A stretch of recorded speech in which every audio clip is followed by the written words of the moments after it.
So another great result on Saturday, a good performance as well. Just talk me through that one. Yeah, exactly what you said, really. Professional performance. There's some parts of it that we're still working on and we want to be better in. And, we've done a little bit more of that this morning. Just wanting to improve, really, as much as we possibly can. So build on top of the good things that we've already done and work on some of those things that we haven't done so well, really. And one person that's coming for a lot of praise is Jordan Shipley. Another good performance. I think it's 4 teams of the week in a row.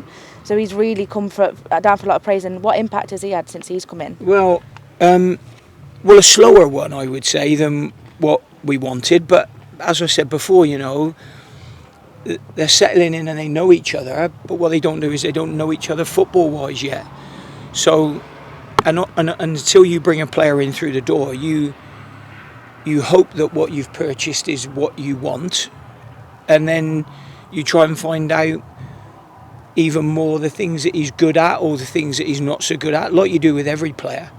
And so we're pleased obviously with the purchase of him, and we're pleased that he's now getting the plaudits for having some, what I would probably say, some better performances, really.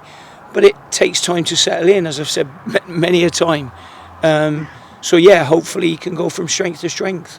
And from your playing and managerial experience, how does it differ from player to player, how they settle in and how quickly they can get into the flow of the club?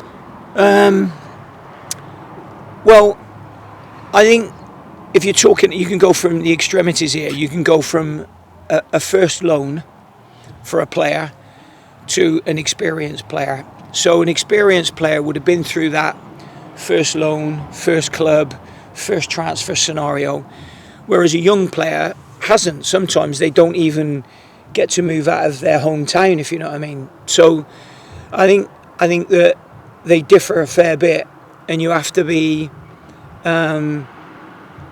very understanding of their wants and their needs, because I think sometimes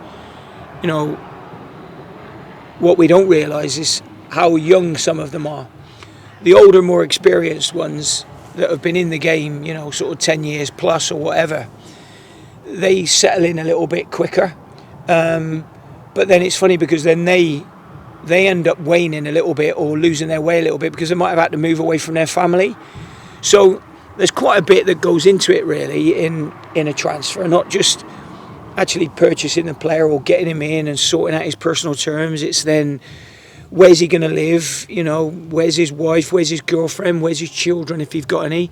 So I think we do pretty well at the club here for looking after the players when they first come in, and their wives and girlfriends as well, and their children. So it's very, very important and very difficult to settle in.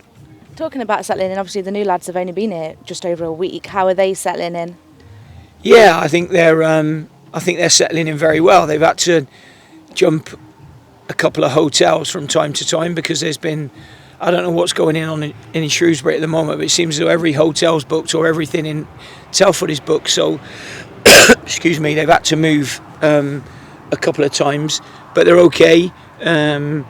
One of them will be getting sorted out with a permanent residence this afternoon, and the other two we're still working and helping them to try and find nice areas or good properties for them to go into.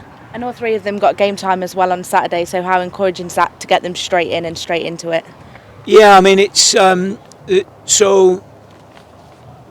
Winchester had done pre-season, then he missed the start of the season a little bit, and then Christian Sadie had played in a few games. Rob Street had played in probably the most games.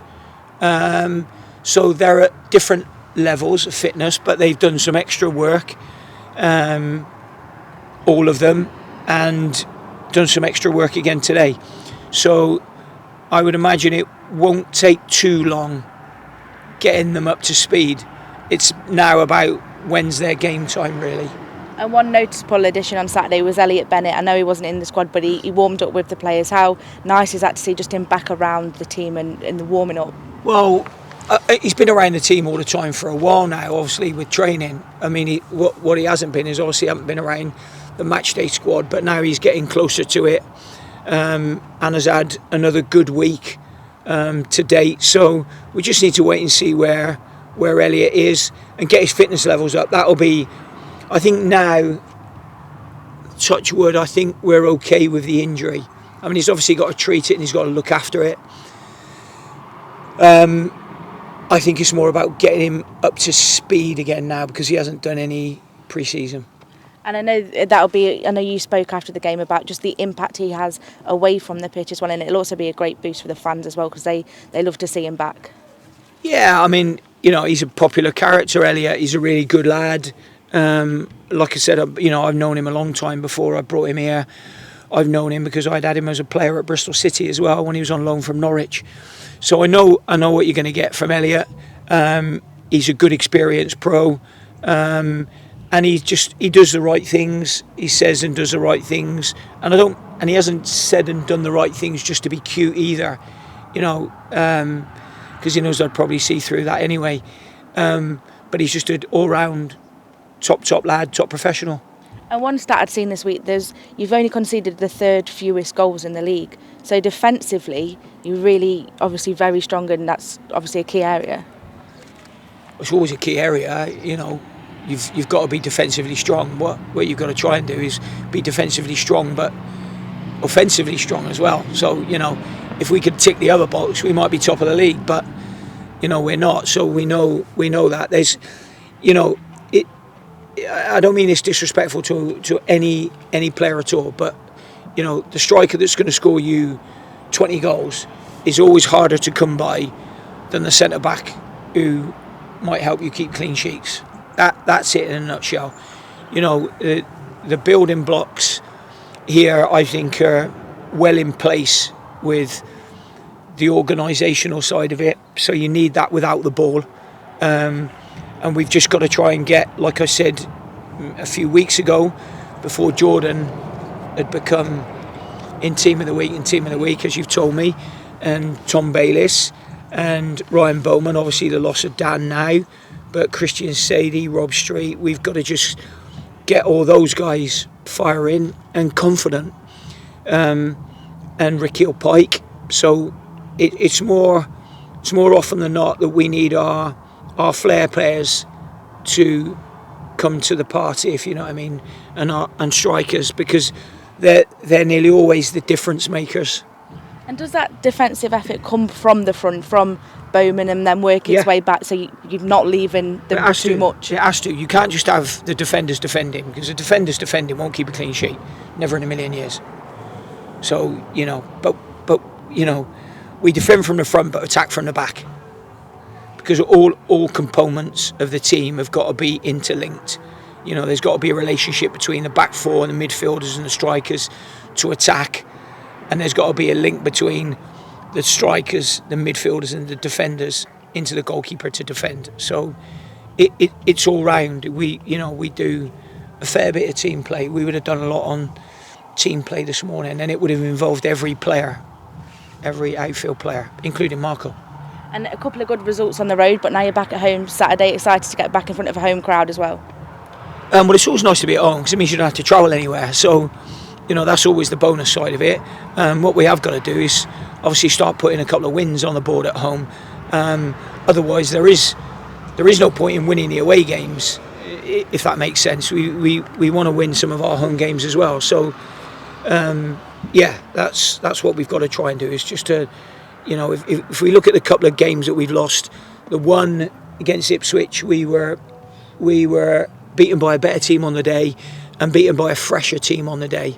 When they can afford to make 5 changes from the team that played on a Tuesday, and we can't make a change at that point without, I felt, maybe weakening the team with what we had available and the fitness levels and all of that of the players. And the game against Accrington, we never deserved to lose, and we probably wouldn't have done if we didn't have had 10 men for about 35-40 minutes. Yeah, do you think that home record isn't a fair reflection in a way? Because, like you say, you've played Ipswich, who were top of the league, Derby, who came down, and Burnley, that are in the Championship. Well, Burnley in our league, so we put that one down as I think we got beat 1-0 by Burnley, and then they won 5 on a Saturday, didn't they? Did they beat Wigan 5-1? So we didn't do too much wrong, did we, in that game? I think the Ipswich game, fatigue didn't help us with the week we'd had. It definitely didn't help us, And like I say, the Accrington Stanley game, we never looked like losing that game. Never looked like losing it. And the red card that was end up being never a red card. And the trouble is, you can get that red card downgraded to a yellow, but what you can't do is you can't get those 3 points. You can't get them. So we just have to suck that one up. There's nothing we can do about that, really. You mentioned fatigue, but this has been your first midweek without a game. So what's it been like training, and Hard. Is it keeping that intensity? Hard. Hard as in loads of running, loads of what else? Whatever you do. Hard. Whatever we do, hard. Yeah.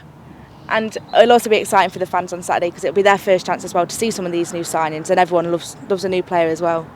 Yeah, I think they had a good look at them. I think we did some work on a training ground on Tuesday, so I think the supporters would have had a little bit of look at stuff that we put on the website. Apparently that has gone down very well. I've just been told just before we come out and done this interview. So they've had a little look at them in that. And don't forget the away fans, what they do is they go back and they tell their friends who tell their friends. So, yeah, look, it's always difficult when you come into a new club. So we won't expect too much of them early on, other than honesty and hard work. And then we'll see where that takes us. And just finally, it's Oxford on Saturday, a team that, last season they were up there or thereabouts, and they'll probably be looking to do the same this season. So what are your thoughts going into that one? Yeah, it'll be a tough game. They've been up here and they, put a real strong squad together that they've had together now for quite a while. I think last year, we gave away a penalty late on. It's probably the closest that we've come to getting a result out of them since I've been here. So let's hope this season we can go one better.